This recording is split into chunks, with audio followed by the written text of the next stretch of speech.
अनचाहा बंधन। सीमा की शादी ऐसे घर में हुई थी जहां उसे दुल्हन कम और जिम्मेदारी ज़्यादा समझा गया था। उसकी आंखों में सपने थे, पर ससुराल के दरवाजे से अंदर आते ही जैसे किसी ने उस सपनों को ताला लगा दिया था। शादी से पहले उसने सोचा था कि पति उसका दोस्त होगा, उसका सहारा होगा, पर रोहित हमेशा चुप रहता, जैसे वह खुद भी इस रिश्ते से खुश नहीं था। सास कमला देवी हर बात पर ताना देती, हमने अपने बेटे के लिए कितने रिश्ते छोड़े, पता नहीं किस घड़ी में तुम्हें ले आए। सीमा चुपचाप काम करती रहती, सुबह से रात तक रसोई, सफाई, कपड़े, सब कुछ। उसके मन में सवाल उठता, क्या यही शादी होती है? क्या यही उसका जीवन है? रोहित का व्यवहार अजीब था। वह सीमा से न तो प्यार करता, न नफरत करता, बस दूरी बनाए रखता। एक रात सीमा ने हिम्मत करके पूछ ही लिया, क्या आप मुझसे खुश नहीं हैं? रोहित ने सिर झुका लिया और बोला, मैंने ये शादी अपने मन से नहीं की थी। सीमा का दिल टूट गया, पर उसने आंसू छुपा लिए। उसने सोचा शायद समय के साथ सब ठीक हो जाएगा, पर समय ने दूरी और बढ़ा दी। घर में हर बात पर सीमा को दोष मिलता। अगर नमक ज़्यादा हो जाए तो ताना, अगर चाय देर से बने तो ताना। सीमा रात को छत पर जाकर आसमान को अकेले देखती और सोचती, क्या मेरे हिस्से में खुशियाँ नहीं लिखी थी?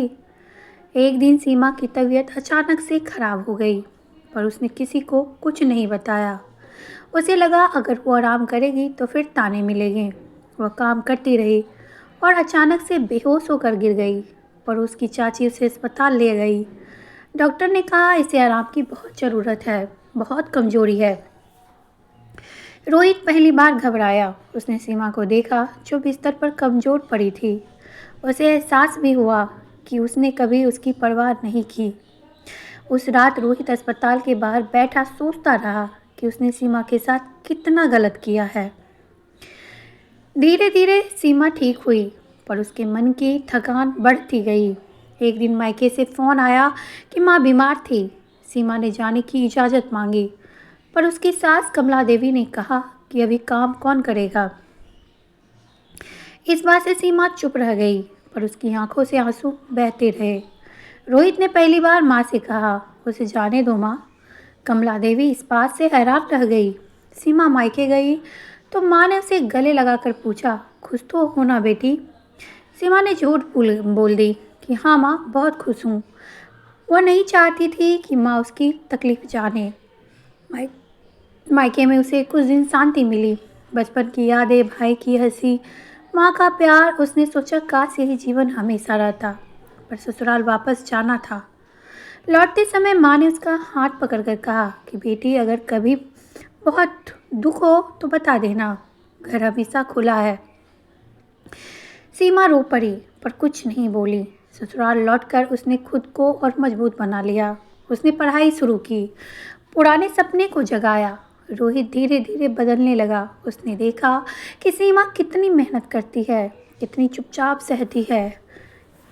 एक रात उसने कहा, सीमा, क्या हम दोस्त बन सकते हैं? इस बात पर सीमा चौंक गई। उसने सोचा, ये वही रोहित है जो उससे बात भी नहीं करता था। उसने धीरे से कहा, कोशिश कर सकते हैं। दोनों ने धीरे धीरे बातें शुरू की। रोहित ने बताया कि वह किसी और से प्यार करता था, पर घर वाले ने मजबूरी में शादी कर दी। सीमा ने दर्द महसूस किया, पर उसने कुछ कहा नहीं। अब जो है उसे निभाना ही होगा। रोहित को पहली बार सीमा की सच्चाई दिखी। उसने महसूस किया कि सीमा बुरी नहीं है, हालात बुरे थे। एक दिन कमला देवी बीमार पड़ गई। सीमा ने रात दिन सेवा की, दवाई, खाना, मालिश, सब कुछ किया। कमला देवी ने पहली बार महसूस किया कि जिसे वो बोझ समझती थी वही उसका सहारा है। उन्होंने रोते हुए कहा, बहू, मुझे माफ़ कर दे। सीमा ने उनके पैर छू लिए, आप मेरी माँ जैसी हैं। धीरे धीरे घर का माहौल बदलने लगा। रोहित सीमा के साथ बाजार जाने लगा, बातें करने लगा। एक दिन उसने सीमा को नई साड़ी दिला दी। यह देखकर सीमा की आंखों में आंसू आ गए। उसने पूछा, आज ये सब क्यों? तो रोहित बोला, क्योंकि अब मैं तुम्हें समझने लगा हूँ। पर किस्मत अभी भी परीक्षा ले रही थी। रोहित की नौकरी चली गई। घर में पैसों की तंगी हो गई। कमला देवी फिर से परेशान रहने लगी। सीमा ने हिम्मत नहीं हारी। उसने घर में सिलाई शुरू की, बच्चों को ट्यूशन पढ़ाया और धीरे धीरे घर चलने लगा। रोहित को शर्म आई कि जिसे उसने कभी अपनाया ही नहीं, वही आज उसका सहारा बनी है। एक रात रोहित ने सीमा से कहा, तुम्हारे बिना मैं कुछ भी नहीं हूँ। सीमा इस बात पर मुस्कुरा दी। रिश्ते मजबूरी से बने थे, पर अब दिल से निभेंगे। रोहित ने उसका हाथ थाम लिया। सीमा ने महसूस किया कि अनचाहा बंधन अब सच्चा रिश्ता बन रहा है। कुछ महीनों के बाद रोहित को नई नौकरी मिली। घर में खुशियाँ लौट आई। कमला देवी ने मंदिर में प्रसाद चढ़ाया और सबके सामने कहा, मेरी बहू मेरी बेटी है। सीमा की आंखों से आंसू बह निकले। उसने आसमान की तरफ देखा और मन ही मन कहा कि शायद देर से सही मुझे मेरा घर मिल गया। उस रात सीमा छत पर खड़ी थी। हवा तेज चल रही थी। चांद चमक रहा था। रोहित उसके पास आया और बोला कि सीमा धन्यवाद कि तुमने मुझे नहीं छोड़ा। सीमा ने मुस्कुराकर कहा, क्योंकि मैंने शादी को बोझ नहीं जिम्मेदारी समझा था। रोहित ने पहली बार उसे गले लगाया और सीमा को लगा कि जैसे उसके सारे दर्द पिघल गए हों।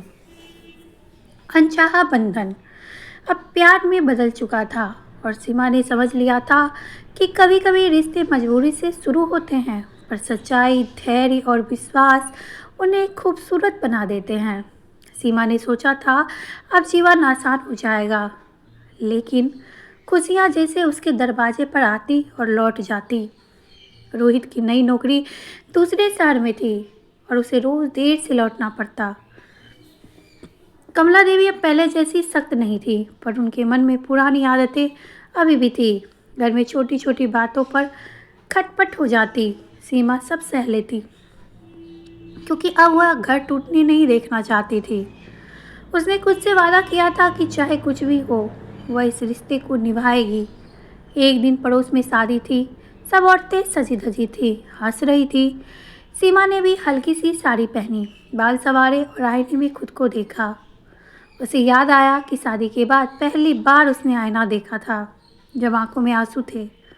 आज मुस्कान थी, पर दिल में डर भी था कि कहीं ये खुशी भी छिन न जाए। शादी में सबने कहा, बहू कितनी समझदार है, इसने घर संभाल लिया। सीमा ने मुस्कुराकर सबकी बातें सुन ली, पर उसके मन में पुराने घाव अभी भी थे। कुछ दिनों के बाद रोहित के पुराने प्यार की खबर आई। वह लड़की उसी शहर में आ गई थी। रोहित बेचैन रहने लगा। सीमा ने महसूस किया, पर कुछ नहीं कहा। एक रात रोहित देर से आया और चुपचाप बैठ गया। सीमा ने पूछा, क्या बात है? तो रोहित ने कहा, मेरा अतीत लौट आया है। सीमा का दिल कांप गया, पर उसने खुद को संभाला। उसने सिर्फ इतना कहा, अतीत को याद करने से वर्तमान तो नहीं बदलता। रोहित उलझन में था। वह समझ ही नहीं पा रहा था कि क्या सही है और क्या गलत है। उसने कई रातें जाग कर बिताई। उसे याद आया कि सीमा ने हर मुश्किल में उसका साथ दिया, उसकी माँ की सेवा की, घर चलाया। वह लड़की जिससे वह कभी प्यार करता था, अब सिर्फ याद थी। रोहित ने फैसला किया कि वह सीमा को खो नहीं सकता है, पर किस्मत ने फिर परीक्षा ली। सीमा की तबीयत फिर खराब रहने लगी।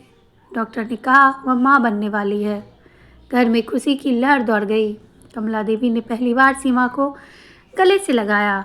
रोहित की आंखों में खुशी थी, पर साथ ही डर भी था कि कहीं वह फिर से सीमा को दुख ना दे दे। सीमा ने उसके हाथ पर अपना हाथ रखा और कहा कि अब हम अकेले नहीं हैं। गर्भ के दिनों में सीमा को बहुत तकलीफ हुई, उल्टियाँ, कमजोरी, डर, सब कुछ। पर रोहित ने इस बार हर कदम पर उसका साथ दिया। रात को दवाई देता, खाना बनाता, डॉक्टर के पास ले जाना। कमला देवी भी सेवा करती और कहती कि मुझे मेरी गलती का प्रायश्चित करना है। सीमा को लगा कि शायद अब सच में सब बदल गया है। एक दिन अचानक रोहित का एक्सीडेंट हो गया। फ़ोन आया तो सीमा के हाथ कांप गए। वो अस्पताल पहुंची तो रोहित बेहोश था। डॉक्टर ने कहा हालत नाजुक है। सीमा ने रोहित का हाथ पकड़कर कहा, तुम्हें कुछ नहीं होगा, तुम्हें हमारे बच्चे के लिए जीना है। उसकी आंखों से आंसू गिरने लगे। कई घंटों बाद रोहित होश में आया। उसने सबसे पहले सीमा को देखा और कहा कि मैं तुम्हें छोड़कर कभी नहीं जाऊंगा। उस हादसे ने सब बदल दिया। रोहित और सीमा पहले से ज़्यादा करीब आ गए। उन्होंने महसूस किया कि ज़िंदगी कितनी छोटी है और नफरत के लिए समय नहीं है। कुछ महीनों बाद सीमा ने एक बेटी को जन्म दिया। घर में खुशियाँ लौट आई। कमला देवी ने बच्ची को गोद में लेकर कहा, ये मेरी किस्मत है। पर असली परीक्षा अभी बाकी थी। रोहित की कंपनी बंद हो गई। फिर से बेरोजगारी, फिर चिंता। इस बार सीमा ने हिम्मत नहीं खोई। उसने सिलाई का काम बढ़ाया, ऑनलाइन कपड़े बेचने लगी। धीरे धीरे इसका काम चल पड़ा। रोहित ने भी छोटा सा बिजनेस शुरू किया। दोनों ने मिलकर मेहनत की। एक रात रोहित ने सीमा से कहा कि अगर उस दिन तुम मेरे साथ ना होती तो मैं टूट जाता। इस पर सीमा ने कहा कि रिश्ता निभाने से बनता है, छोड़ने से नहीं। रोहित ने पहली बार खुलकर रोया और कहा कि मैंने तुम्हें बहुत दुख दिया है। सीमा ने उसका सिर अपने कंधे पर रख लिया। बेटी बड़ी होने लगी थी। घर में हंसी लौट आई थी। कमला देवी अब हर किसी से कहती, मेरी बहू ने मेरा घर बचाया। सीमा को लगता कि उसका दर्द बेकार नहीं गया। उसने सीखा कि अनचाहा बंधन अगर सच्चाई और धैर्य से निभाया जाए तो वही सबसे मजबूत रिश्ता बन जाता है। एक शाम छत पर बैठकर सीमा ने आसमान देखा। रोहित उसके पास बैठा था। बेटी खेल रही थी। हवा ठंडी थी। रोहित ने कहा, सीमा क्या तुम खुश हो? सीमा मुस्कुराई। आंखों में आंसू थे। उसने कहा, हाँ, क्योंकि अब ये बंधन अनचाहा नहीं, हमारा अपना है। दोस्तों, आपको ये कहानी कैसी लगी? अगर आपको ये कहानी पसंद आई हो तो मेरे चैनल को सब्सक्राइब करके बेल आइकन को ज़रूर प्रेस करें और कमेंट करके मुझे ज़रूर बताएं कि आपको ये कहानी कैसी लगी और अपने दोस्तों के साथ इसे शेयर ज़रूर करें। ये एक बहुत शिक्षाप्रद कहानी है जो हमें हर घड़ी सिखाती है।